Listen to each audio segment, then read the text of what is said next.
Eu quero que você que trouxe a sua Bíblia, abre comigo lá em Tito, capítulo 2.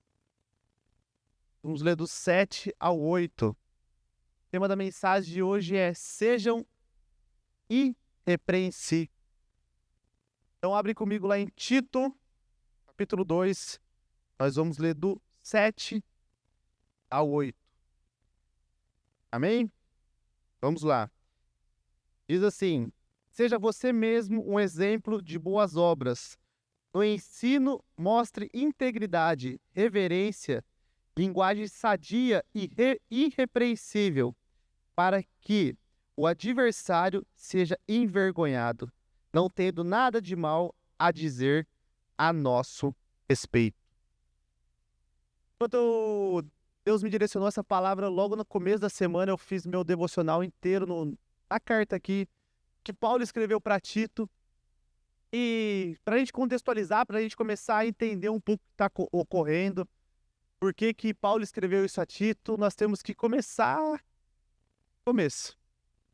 Tito, ele era um amigo, discípulo de Paulo. Ele estava ali há algum tempo já caminhando com Paulo. Ele não era judeu, ele era um gentil, no caso, nasceu na Grécia. E ele estava ali já caminhando com Paulo, ele já estava ali há algum tempo já. E Paulo decide mandar ele para a cidade de Creta. A Creta é uma ilha que fica na Grécia. Só que, para nós entendermos o que estava acontecendo nessa cidade, por que que Paulo escreveu isso para Tito? Creta era uma cidade que ela tinha uma fama ali, sabe, um tanto quanto que as pessoas que moravam ali eram um tanto quanto difíceis, um tanto rudes, né? Na cultura ali daquela época, se eu falasse pra você, você é um mentiroso, eu ia chamar você é um cretense. A palavra mentira, né, traduzida ali no grego, se cretiza, e era basicamente isso: você é um mentiroso, você é um cretense. Na cultura grega ali, eles usavam essa terminologia ali, essa palavra, para descrever, para você ver que a região ali de Creta era uma região que não tinha uma boa fama. Uma região que era trazida ali com homens bastante violentos. A questão da traição era muito forte ali, a mentira. Então Creta era uma cidade muito ruim, assim por se dizer. Creta ali não tinha nada de bom, vamos falar assim. Só que lá em Creta tinha algumas coisas ali que eram algumas igrejas domiciliares, tipo como se fosse célula. Só que estava acontecendo algumas coisas erradas nesses lugares e Paulo decide enviar Tito com a carta ali para que ele pudesse colocar as coisas em ordem, para que ele pudesse ungir novos líderes ali, para que tudo que estava acontecendo. E Creta, se você parar para pensar agora, né? Se você olhar e parar para pensar, você vai ver que Creta parece que ele tem algumas similaridades com o Brasil, parece, com a Cidade Franca, com tudo que nós estamos vivendo na nossa sociedade hoje. Uma sociedade onde a traição é uma coisa bacana, a imoralidade sexual é uma coisa legal, mentir parece que virou até natural. Enganar as pessoas hoje parece que é tudo normal. Creta já passava isso muito tempo atrás, Creta já vivia isso. E para a gente começar ali, né, a questão da imoralidade que Creta estava sofrendo ali naquele momento.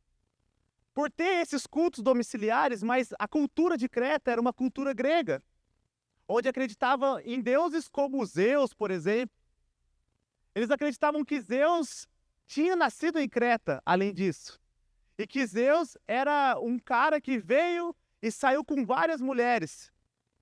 Por conta disso, eles achavam que no direito cometer essa imoralidade sexual e também a violência sexual. Eles não só tinham essa fama de ser um povo imoral, mas também uma coisa que ficava como um abuso, como estrupadores lá. Então Creta era essa cidade, sabe? E para melhorar, ou não, né? Diga-se de passagem. Nesses cultos domiciliares começaram a o quê? A ter falsos profetas.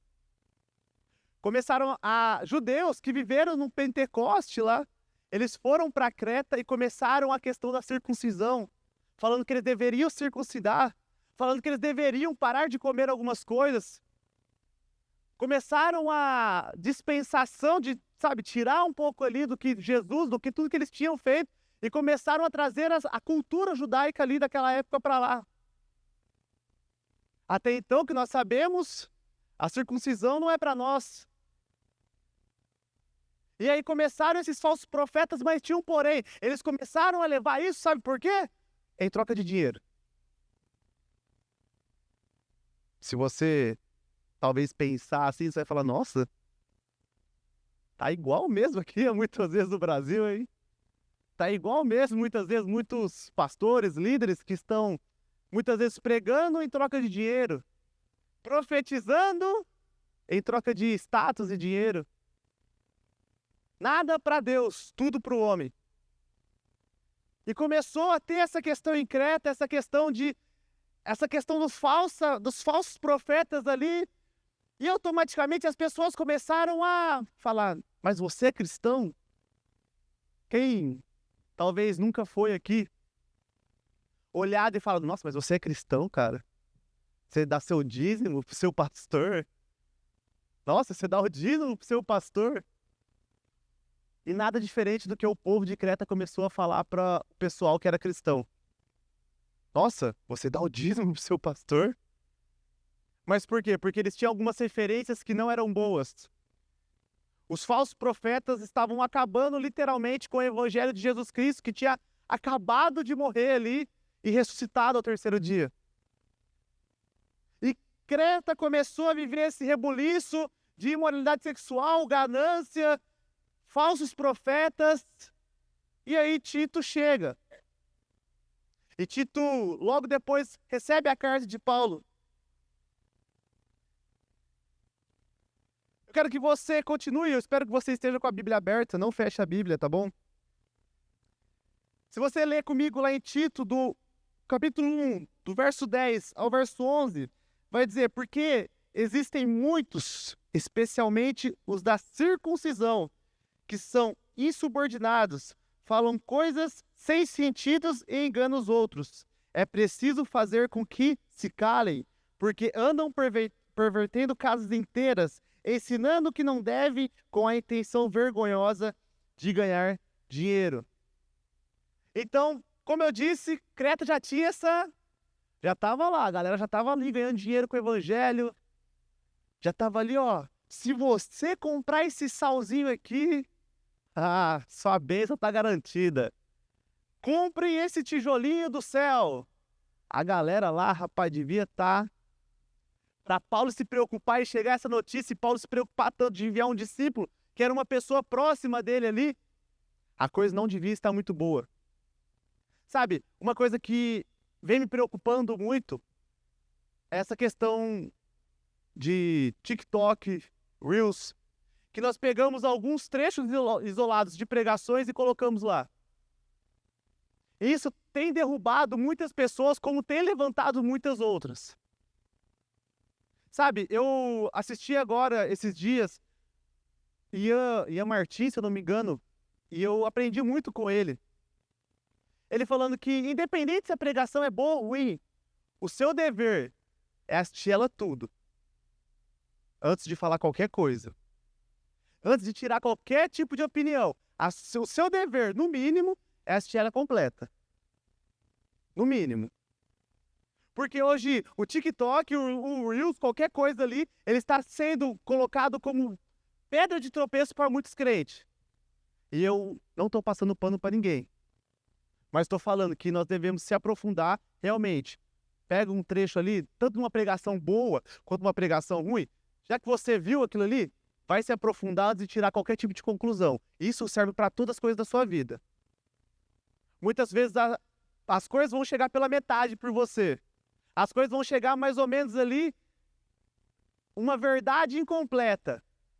Cabe a nós, realmente, se policiar e ir atrás da verdade.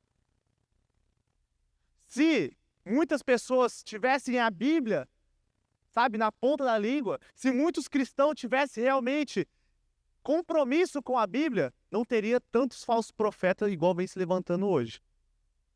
Se as pessoas tivessem compromisso com o Evangelho, se as pessoas tivessem realmente compromisso com a leitura bíblica, nós poderíamos refutar muita gente que vem ensinando muita coisa ruim. Da mesma forma que nós poderíamos também ajudar muita pessoa boa aí que parece que cai no esquecimento. Hoje, para você ver, eu vi uma jovem, falei, isso é um perigo, gente. Acho que ela tem, se ela tiver 12 anos é muito. Aquilo ali, falei, gente, olha o ponto que nós estamos do Evangelho. Olha o ponto que nós chegamos por falta de conhecimento bíblico. A menina fez uma coisa lá, eu não vou falar o que ela fez, não vou falar o que aconteceu, mas foi uma coisa assim que eu falei, gente, cadê os pais dessa criança? Só que os pais estavam atrás da câmera filmando. Isso que é o pior. Os pais, em troca de dinheiro e um cargo bom, cara, tem gente que faz loucura. Em troca de dinheiro e ter um status, tem gente que se difama, tem gente que coloca filhos agora, né, pra se difamarem também. Porque isso, cara, talvez dela ali, ela não sabe o que ela tá fazendo nessa primeira instância. E até mesmo se ela tiver a ciência, o problema vai ser daqui a um tempo. É por isso que nós temos que começar, nós jovens, que somos o futuro da igreja, que somos o futuro desta igreja, seja da igreja que você serve, seja em qualquer lugar. Primeiramente, você tem que ser pautado e embasado na Bíblia. Porque senão, tudo que... E é até bom vocês, talvez, assim, ó, falar, Fabrício, eu não entendi, Fabrício, isso que você falou, talvez, sabe, vir trocar essas ideias comigo, às vezes. Eu sou muito aberto com isso, todo mundo sabe. Por quê? Porque, cara, às vezes você escuta, sai ali fora, já esqueceu. Aí vai chegar um cara falando que se você fizer uma campanha de 72 dias, a sua bênção vai chegar. Caras que estão enriquecendo pelo Evangelho, o povo às vezes passando necessidade e o cara andando muitas vezes de BMW, Ferrari. Só que o povo ainda defende com unhas e carnes. Esse pastor é uma bênção. Fulano é uma bênção. É que muitas vezes nós estamos olhando para o homem e não para a Bíblia. Nós estamos olhando para o homem e não para Deus. O problema de Creta, né, no caso, era isso. O pessoal sem instrução alguma, acreditando. E continuando. No verso 7, na parte A do versículo vai dizer: seja vocês mesmos um exemplo de boas obras. A palavra grega tipos, significa tipos, também é dado significado originalmente como uma questão de uma estampa. Deixa eu te perguntar, como é que você está estampando o Evangelho de Cristo hoje? Será que você está sendo aqui um exemplo? Será que a sua estampa do cristão aí, a sua carapuça de cristão aí, está sendo pelo menos para servir de bom exemplo? Será que você fala, eu sou cristão, mas tá bom, será que está servindo de exemplo para alguém? Ou será que você chega e você sai e as pessoas nem sabem que você é cristão? Será que você está sendo um bom exemplo como cristão? Aqui dentro é fácil ser exemplo. Aqui dentro é fácil falar, Pedro, eu te amo, Pedro. Chega na oração aqui, abraçar todo mundo, é muito fácil. O problema é quando você tem que colocar essa mesma estampa lá fora. O problema é quando você tem que ser um exemplo lá fora. O problema é quando você tem que, um momento ali que talvez uma pessoa está passando dificuldade, você dá uma palavra amiga. Ou talvez uma pessoa que está precisando de uma oração de cura. você se esconde. Qual que é o exemplo que vocês têm dado hoje? Qual que é o exemplo de um bom cristão? Será que vocês estão sendo uma boa estampa? Será que vocês estão sendo um exemplo realmente? Ou será que não está tendo diferença alguma de você para um cara que está indo para uma balada agora? A única diferença é que ele está indo para arrebentar mesmo e você ainda está em cima do muro. Você não sabe se você é cristão ou se você é do mundo. Você não sabe se você é cristão, se você quer entregar a sua vida realmente para Jesus e ser um exemplo, ou se você quer só oba-oba. E aí? Se você fazer uma autoanálise em você hoje, será que o seu testemunho em Cristo está sendo bom? Será que você está dando um bom testemunho? Será que você está falando verdade nas coisas? Será que você está sendo o enganador? Nós assistimos o filme, né, semana passada. Será que você está vindo aqui muitas vezes e sendo igual o padre moderno lá que nós assistimos? Que na hora que o diabo identificou que ele era um padre que não acreditava muito nessas questões de possessão demoníaca, ele até fez amizade com o padre. Será que quando você vê realmente uma possessão, só fala, Fabrício, você está indo para um extremo muito louco? Não é, que pode acontecer. Vocês estão achando que vocês estão tudo, não, ninguém vai manifestar do meu lado, ninguém vai... Vocês não sabem. Talvez o diabo pode manifestar para mostrar para você que você não está sendo um bom exemplo. Para te envergonhar. Para fazer igual aquele que manifestou lá, falou assim, eu conheço Paulo, conheço Jesus, mas vocês eu não conheço não. E aí? Qual está sendo a sua estampa hoje realmente? Se você realmente fazer uma autoanálise ali no seu coração, dentro de você, o que você vai ser ali? Exemplo de um cristão na Bíblia que foi totalmente um exemplo, onde foi que estivesse, foi José do Egito. Estava na casa de Potifar, a mulher lá queria adulterar com ele. Eu sou com Jesus, eu estou ali firme com Deus. Eu não vou me caluniar, eu não vou sair aqui do que eu acredito, do Deus realmente para ter um momento de prazer. Na cadeia, se manteve íntegro. Durante o governo, se manteve íntegro. Exemplo. Ou vocês vão querer ser... Porque na escola tinha, né? Na escola eu lembro que ninguém queria ser nerd. Ninguém queria ser exemplo na escola. Eu, por exemplo, na minha escola, ninguém queria ser exemplo. Todo mundo queria ser os mais zoados, os que mais fazia bagunça. Quanto mais você ia pra diretoria, melhor era. Mais você tinha status. Mas o menino lá que fazia lição, que fazia tudo certinho, aquele exemplo realmente que hoje nós paramos e vemos, né? Aquele lá, não, ninguém queria nem amizade com ele. Mas ele estava pagando um preço pro futuro dele. Será que nós estamos pagando um preço de ser exemplo e muitas vezes ser taxados como o certinho, o pastorzinho, o crentezinho? Mas em vez disso, quando nós tivemos que esticar a mão para esses daí que chama nós e rotula nós estarmos disponíveis realmente para ser exemplo em Cristo Jesus. Continuando.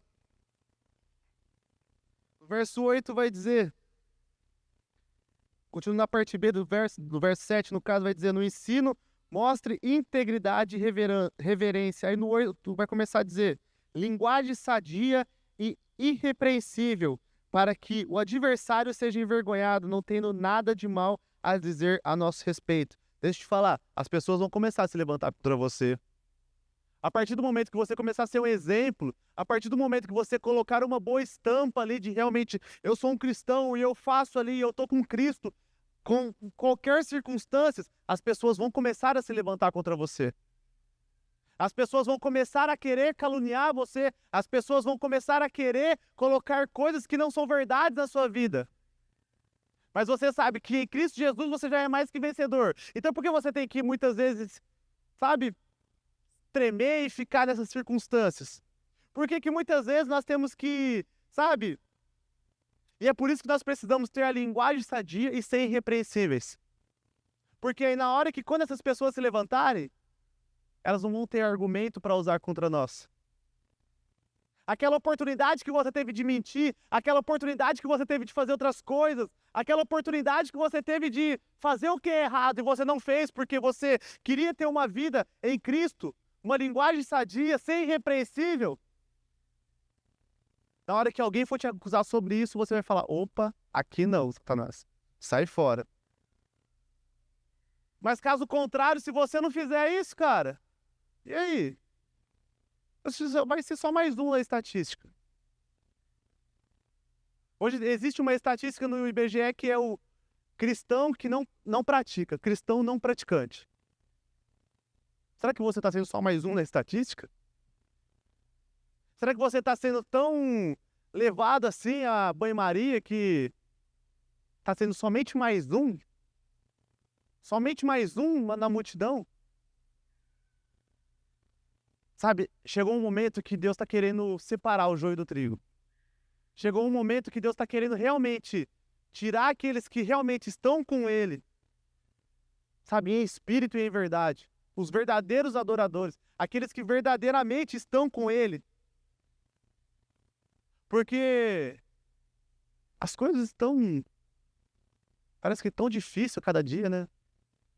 E nós muitas vezes brincando ainda de ser cristão.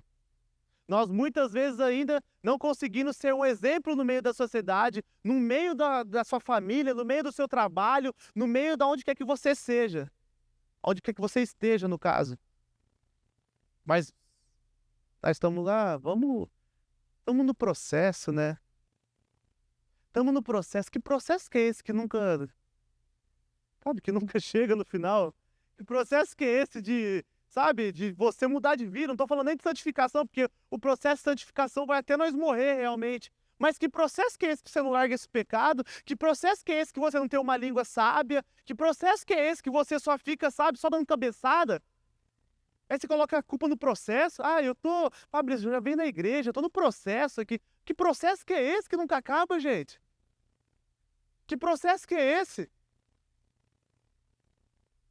Sabe, que linguagem é essa, sadia e irrepreensível que nós devemos ter? E nós, eu tô no processo, um dia eu vou ser irrepreensível, as pessoas vão ver realmente que eu pratico o evangelho. Mas quando?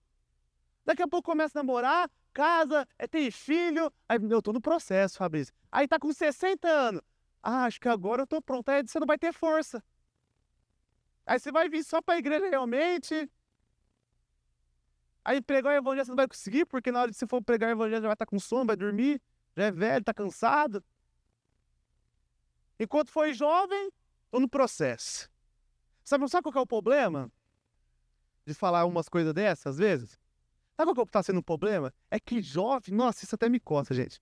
É que jovem e muitas pessoas adultos, hoje não pode exortar ninguém. Paulo fala para exortar aqui os jovens, Paulo fala para que nós possamos, sabe? Mas hoje, tudo que nós vamos falar, você está sendo, como que tem a palavra lá? Tóxico. Você está sendo um líder tóxico. Para, gente. Até quando? Essa cultura nova que tem aí, tem um nome, é Glow, sei lá o nome disso aí. Não pode falar nada. Que tudo... Que é isso? Jovem, se vai falar, não, eu tô sendo tóxico, eu não vou ouvir mais nessa igreja. O Fabrício tá falando que é uma pregação, eu achei ele tão tóxico que eu não vou mais lá. Gente. Ó pra cruz, ó que Jesus passou. Imagina se Jesus fosse olhar tudo aquilo ali e falar, não, eu não vou morrer por todo mundo, que esse pessoal aqui não vale a pena. Esse pessoal aqui, eles estão sendo muito tóxicos comigo. Sabe, chegou a hora de nós, realmente, como cristãos jovens, quando alguém mais velho te exortar, ou quando vê realmente que precisa ser exortado, sabe, não fica... Pega isso como aprendizado. Pega isso realmente para você evoluir. Tá achando que é só aqui no seu trabalho? Aí o patrão vai falar com você. Não, vou sair desse emprego. Nunca vai estar bom. Nunca vai estar certo. Sabe qual que é um outro problema também? Eu falei no começo da questão das referências bíblicas, da gente tá aqui na Bíblia. Esse tempo atrás, agora, não sei se vocês viram aí, que saiu um comediante famoso. E ele fez sátira com o cristão. O que ele falou? Não, ele falou que encontrou um cristão O cristão, não, eu sou crente, eu temo a Deus, eu sei que tem, eu sou crente. Aí ele falou, mas você já leu a Bíblia? Aí ele, opa, não é grande, né? Mas você acredita em tudo que tá lá? E o cara, eu não sei, eu nunca li. Cara, os humoristas estão fazendo coisas aí. Os humoristas estão vendo que os cristãos mesmo não sabem da própria religião. Os cristãos mesmo não estão sabendo nem quem é Jesus. Se eu sair perguntando aí quem que é Jesus, é meu Salvador, Que isso, gente? Sabe, Paulo está falando aqui para nós sermos, sabe, irrepreensível, mas que jeito que nós vai ser repreensível desse jeito? Nós não conhecemos nem a palavra. Nós não temos nem tempo, nem constância com Deus. Como é que nós vamos ser irrepreensíveis? O mundo vai acabar com nós. Como é que nós vamos ter boa estampa? Na primeira oportunidade que um cara mais ateu aí, que sabe mais ou menos de meio livro aí, vai acabar com tudo que você sabe. Por quê? Porque você não sabe. Essa é a questão. Não pode falar mais nada, não pode fazer mais nada, tudo tá ruim, tudo é isso, tudo é aquilo. Mas ter tempo com Deus, ter tempo em palavra, ter tempo com, sabe? E ali tempo bom com Deus, não tá tendo. É nós que fala e nós acha ruim. Sabe, chegou um momento de nós realmente falar, cara, será que eu tô sendo um exemplo de cristão hoje? Será que se minha amiga ou se meu amigo precisa de uma oração, de uma palavra de fé ali, eu vou estar pronto para isso? Ou eu não vou saber nem falar uma palavra de fé porque eu não conheço a Bíblia? Eu não vou nem conseguir falar quem é Jesus porque eu mesmo não sei quem é Jesus. Sabe até quando, gente? Entra sábado, sai sábado, domingo, segundo, terço, tem culto todo dia aqui. Sabe, a Cida aqui é um exemplo pra mim, cara. Daquela mulher lá, uma mulher de Deus. Tem pessoa que ela já nem ora mais. Tem pessoa que ela pede, olha, conversa com Deus, eu só já não ora mais, porque a pessoa não muda. Aí a pessoa vai, faz os problemas, vem nela, tá achando que ela é o quê? Muitas pessoas tá achando que nós sabe, líder, pastor, como que chama? Cartomante. Que vai chegar aqui, vai pegar a Bíblia, vai... Não, gente. Tá sim. Vamos começar a nos autoanalisar. Vamos começar realmente a nos auto... Será que eu tô sendo um exemplo? Será que as pessoas estão olhando pra mim falando, caramba, aquele ali, sabe? Será que realmente? Sabe, eu fico tão feliz, cara. Fábio, você tá se vangloriando? Não tô me vangloriando não, mas essa semana mesmo passei lá no bairro onde eu morava. Trombei o brother lá que no meio do movimento lá, ele é o mais, na hierarquia lá, ele é o mais cabeça. Eu cheguei lá e falei, aí, mano, não vou falar o nome dele aqui, mas e aí? E aí, mano, nossa, esse tempo atrás ele veio até aqui na igreja aqui apresentar uma criança, ele veio aqui. Aí ele, mano, nossa, me passa seu telefone aí que quando eu precisar de uma oração, de alguma coisa, eu vou te ligar. Mano, ora por nós lá, mano. Eu falei, o Zé Maria. Até falei o nome dele. Mano, entrega sua vida pra Jesus. Sabe? Sai dessa loucura, já tá aí, já tirou 10 anos de cadeia de ponta a ponta. Sai disso daí, Zé Maria. E não, eu vou sair, mano, eu vou. Aí pegou meu celular. Tô esperando a mensagem, né? Porque. Mas sabe, cara, eu fiquei feliz porque eu falo, cara, mano. Realmente, quando nós queremos mudar, quando nós queremos realmente pregar o evangelho e servir a Deus, sabe? E ter essa constância, as pessoas vão começar a ver nós como exemplo realmente. Independente da pessoa que seja.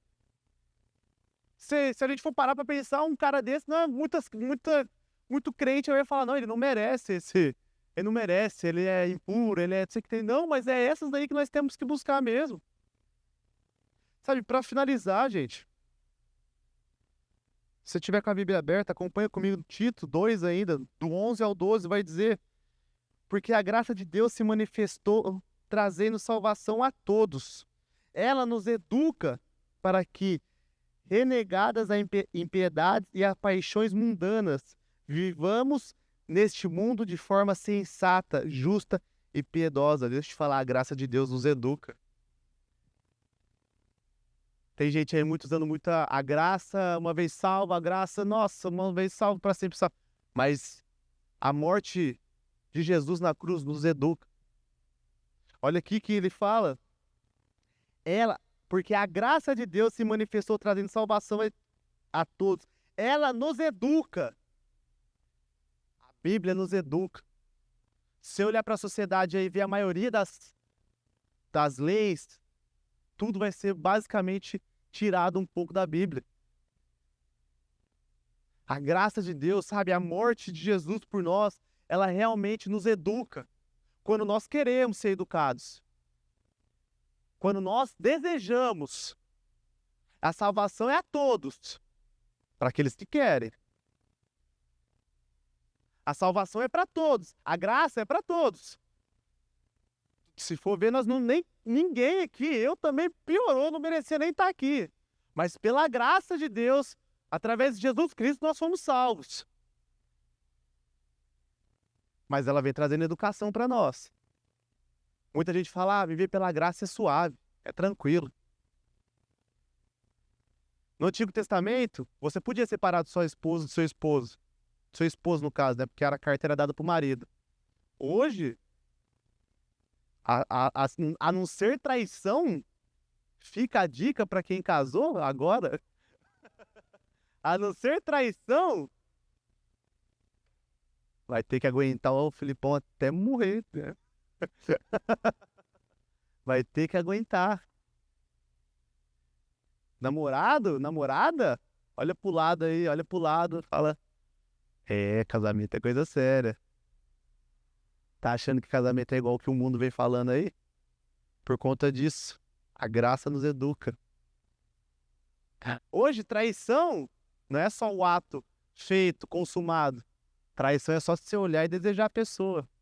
Será que a graça é tão fácil assim? Sabe, hoje eu quero que você entenda isso, que Jesus Cristo morreu numa cruz, sim, para nos trazer educação, para nos trazer a salvação, mas também para nos educar. Para nos educar como crente, para que nós possamos ser irrepreensíveis através da palavra de Deus, para que nós possamos realmente caminhar com Ele e servir de bom exemplo para aqueles que estão perdidos e para aqueles que o reino de Deus precisa ser manifestado. E eu te pergunto hoje, será que você está sendo um exemplo? Será que você está sendo irrepreensível?